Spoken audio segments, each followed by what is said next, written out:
السلام علیکم ورحمۃ اللہ وبرکاتہ۔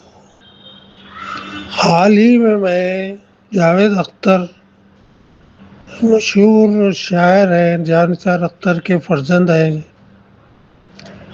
وہ اللہ سے منکر ہو رہے تھے، یعنی وجود اللہ سے منکر ہو رہے تھے۔ ٹھیک ہے، ان کی مرضی ہے، ایک ہر ایک کے شخصیت کی مرضی ہوتی ہے، اس کا اپنا کہنا ہوتا ہے، لیکن یہ کیا کہنا چاہتے ہیں؟ ایک آدمی کسی کو اگر مسلمان ہو جاؤ بولے تو مسلمان ہونے کے لیے جو شرائط ہے، جیسے کہ اللہ کو ایک ماننا، رسول اللہ صلی اللہ علیہ وسلم پر ایمان لانا اور دیگر اراکین کا شامل ہے۔ اسی طریقے سے میں سمجھ نہیں سکا کہ یہ جو خدا کو جو نہیں مانتے، جو لوگ ملحد حضرات اگر کیا چاہتے ہیں، اور یہ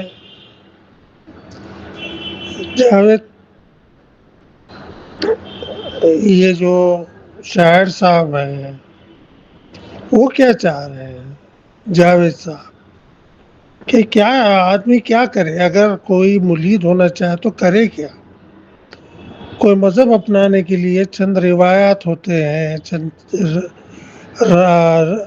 طریقہ کار ہوتے ہیں، اس کو اپنانا پڑتا ہے، لیکن یہ ملحد ہونے کے لیے کیا کرنا پڑے گا؟ بھائی میں ملحد ہوں، خاموش ہوں، کچھ نہیں کرتا۔ اگر ایک آدمی مسلمان ہے، وہ کوئی چیزیں اپناتا ہے، کوئی چیزیں شامل کرتا ہے اپنے ساتھ، کوئی چیزیں شامل نہیں کرتا، پھر بھی مسلمان ہوتا ہے۔ اگر کوئی مسلمان ہے وہ تو بتانے کے لیے کیا کرنا چاہیے اور ملحد ہونے کے لیے کیا کرنا چاہیے، اس بات کا جواب وہ نہیں دے پائے، جاوید صاحب نہیں دے پائے کہ بھائی ملحد ہونے کے لیے ہم کو کرنا کیا ہے، کیا کرنا پڑے گا ہمارے ملحد ہونے کے لیے۔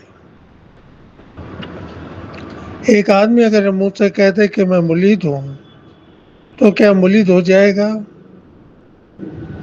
کوئی آدمی اپنے منہ سے کہتے کہ میں مسلمان ہوں تو مسلمان کی کچھ شرائط ہے، کچھ طریقہ کار ہے جس کو اپنانا پڑتا ہے، اس کے بعد کہا جاتا ہے کہ یہ آدمی مسلمان ہے۔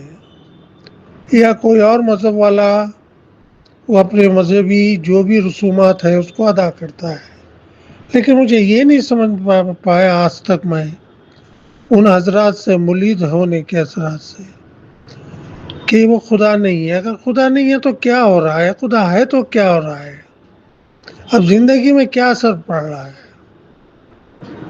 کوئی خاص اثر اب تو نہیں پڑ رہا ہے نا، یعنی جو ملحد ہے ان کو کوئی خاص قسم کی سزا ہو رہی ہے، اور جو ایک نمازی پرہیزگار آدمی ہے اور اللہ کا سچا ماننے والا ہے اس کو کیا فائدہ ہو رہا ہے؟ بظاہر دنیا میں اس میں کوئی فائدہ نہیں ہو رہا ہے۔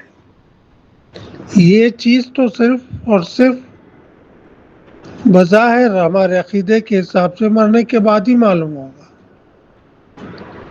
یہ بار بار جاوید قادری صاحب، جاوید اختر صاحب، معافی چاہتا ہوں، وہ بتانے کی کوشش کر رہے ہیں کہ ملحد اللہ نہیں ہے۔ اللہ ہے بھی تو کیا فائدہ ہے؟ اللہ نہیں ہے تو کیا فائدہ ہے؟ بظاہر اللہ کے ہونے اور اللہ کے نہ ہونے سے دنیا میں کوئی اثر نہیں پڑتا، جو دنیا جیسی چل رہی ہے چلتی رہے گی،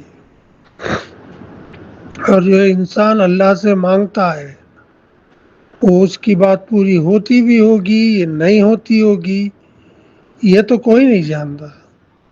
اس لیے اب یہ بحث کرنا ہے کہ بھائی اللہ ہے یا اللہ نہیں ہے، اللہ نہیں ہے، اس سے کچھ حاصل ہونے والا نہیں ہے۔ بس یہی بتانا چاہ رہا تھا۔ جب آپ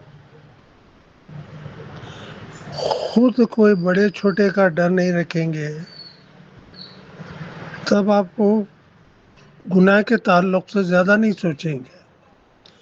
مثلاً اگر آپ یہ سمجھیں گے کہ چوری کرنے سے کوئی گناہ نہیں ہوتا، چوری کرنے سے کوئی سزا دینے والا نہیں ہے، جیسے دوسرے مذاہب میں لوگوں کو یہ ڈر رہتا ہے کہ بھائی ایک کام کریں گے تو یہ گناہ ہوگا اور اس گناہ کی سزا کوئی اللہ، کوئی بھگوان، کوئی گاڈ یا کوئی تو دے گا، اس میں اس ڈر کا اندازہ بیٹھ جاتا ہے۔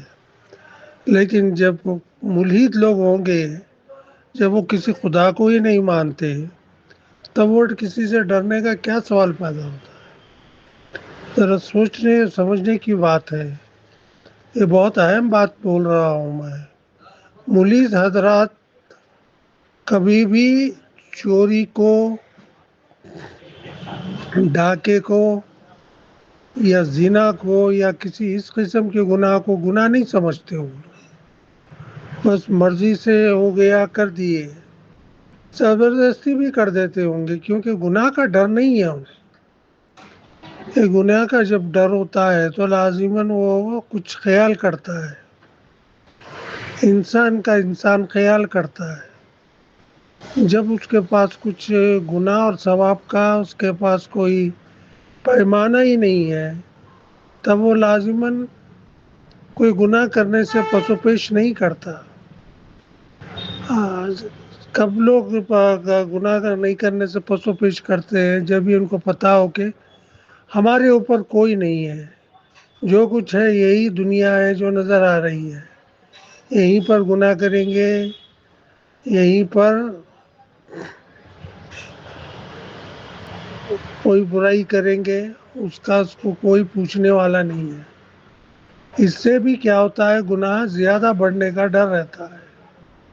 کم سے کم یہ تو اندازہ ہو جاتا ہے کہ بھائی ہم کو گناہ نہیں کرنا چاہیے، کم سے کم کوئی غیبی قوت، دیکھا تو کسی نے بھی نہیں ہے لیکن ایک قوت ذہن میں رہتی ہے، ایک طاقت ذہن میں رہتی ہے، اس کی سزا دینے کا ہم کو احساس ہوتے رہتا ہے۔ اس احساس کی وجہ سے ہم کسی بھگوان کو، اللہ کو، خدا کو، ان لوگوں کا وجود مانتے ہیں۔ اب ایک ہے، کئی ایک ہے، یہ بحث الگ ہے، یہ بحث بالکل ہی الگ ہے۔ ایک ہوگا، دو ہو گئے، چار ہوں گے، لیکن کوئی قوت تو ہے جو ان تمام قوتوں پر حکمرانی کر رہی ہے، اور یہی مطلب ہے بتانے کا کہ بھائی کوئی قوت ہے، وہ قوت پر ہم کو بھروسہ رکھنا ہے۔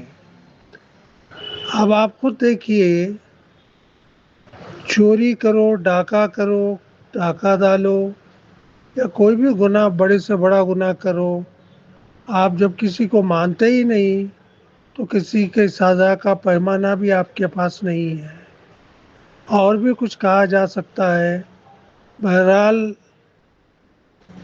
جتنا پیمانہ مختصراً میرے ذہن کو محیط کرتا تھا میں نے کہہ دیا ہے، پھر اور بھی کچھ ہو تو اس میں آپ ایڈ کر سکتے ہیں۔ باقی آپ لوگ خود سوچئے جو میں کہہ رہا ہوں، اس بات میں کتنی گہرائی ہے، کتنی ڈیپتھ ہے۔ الحمدللہ۔